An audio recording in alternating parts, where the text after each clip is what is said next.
Delicate images like the feather stamp and the vintage chic stamp TV kit look beautiful stamped in color and embossed with detail embossing powder. But they also create a soft, muted look when used with bleach. Let me show you the tools and products you need to do this technique.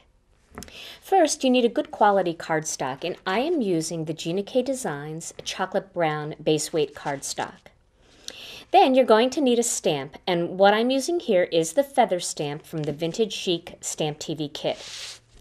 Then you want to create an ink pad that you can pour bleach onto. So the best way to do that is to grab a paper plate and fold up some paper towels.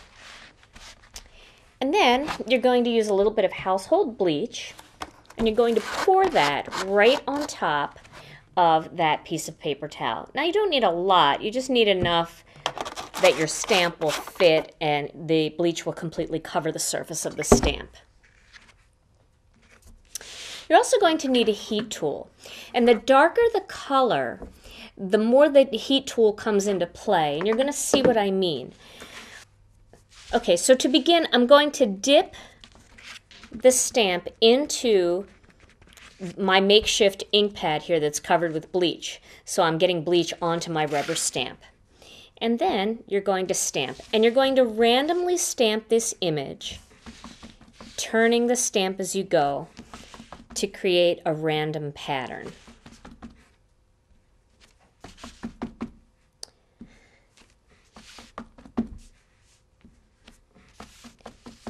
Now, a lot of people ask me, will the bleach hurt the rubber stamps?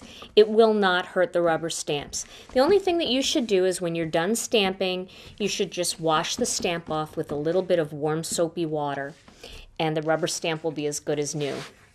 Okay, so now you can start to see some of those feathers coming up.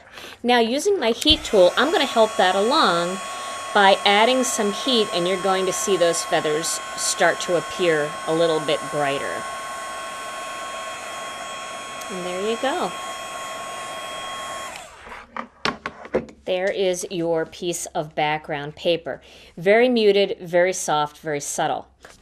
Now, let me show you my finished card project. In my finished card, I've used a piece of the chocolate brown cardstock with the bleached feathers, and then I've used one of the other images from the Vintage Chic Stamp TV kit, and I stamped it just on craft cardstock, and I embossed it with some black fine detail embossing powder. You can see the shine when I turn it a little bit. And then, instead of coloring it in with color, I just used a Sakura clear Stardust pen to glitter it up. And I never thought that a glitter pen would mix and match so well with craft cardstock. And then this greeting is also one of the greetings from the Stamp TV kit Vintage Chic. Bleaching creates a soft background that will work beautifully for both masculine and feminine cards, when all you want is a little texture or a muted backdrop.